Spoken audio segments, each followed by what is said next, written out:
To other parts of the country, and the Akuapem Circuit Court, presided over by Her Lordship Harriet Nsembo, has fined 4 chiefs of Akuapem 1,012 penalty units each for failing to comply with the restrictions imposed on public gatherings.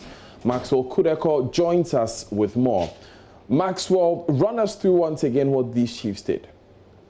Well, last Friday, these 4 chiefs led the installation of a new Akuapem Hene in Akuapem. And the number of people who came up on the streets, they were said to have breached the instruction on public gathering. And for that matter, they breached certain sections of the Imposition of Restriction Act. So the police invited 4 of the leaders of the installation, namely Odishia Asampa Krobia Sante, Nana Semenshia Ohene Ansa Krofa II, Odishia Kofi Siedu Infum, and Bennett Osei Poku, popularly known as Ohene Nana Opoku. And so these 4 people were invited.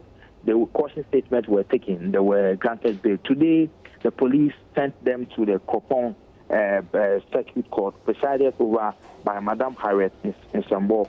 During the court proceeding, the prosecutor, Detective Inspector Lukman Suleiman, praised the court that the 4 chiefs breached or they acted in contrary to paragraph 1, section A of the Executive Instrument 64 and section 6 of the Imposition of Restriction Act. So he presented them for court. The judge, after hearing the case, or after hearing the prosecutor, gave the 4 chiefs the opportunity to also speak. They pleaded guilty on all counts, and then the judge, Madam Harriet Nsembo, fined each of them 1,012 penalty units each.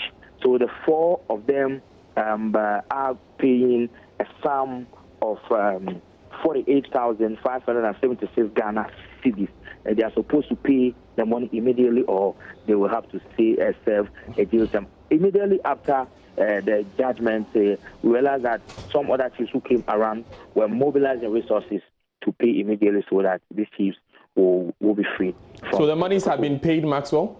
As at the time of leaving the court, the chiefs were mobilizing to pay.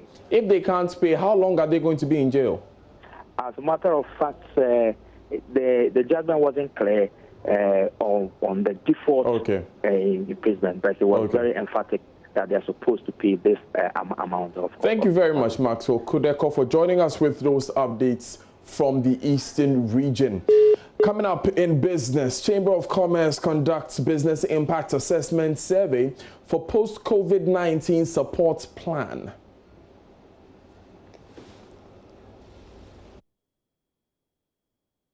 Daryl Kwa is on your screen next to tell you the details of that survey, including every other thing trending in the world of business. Stay with us.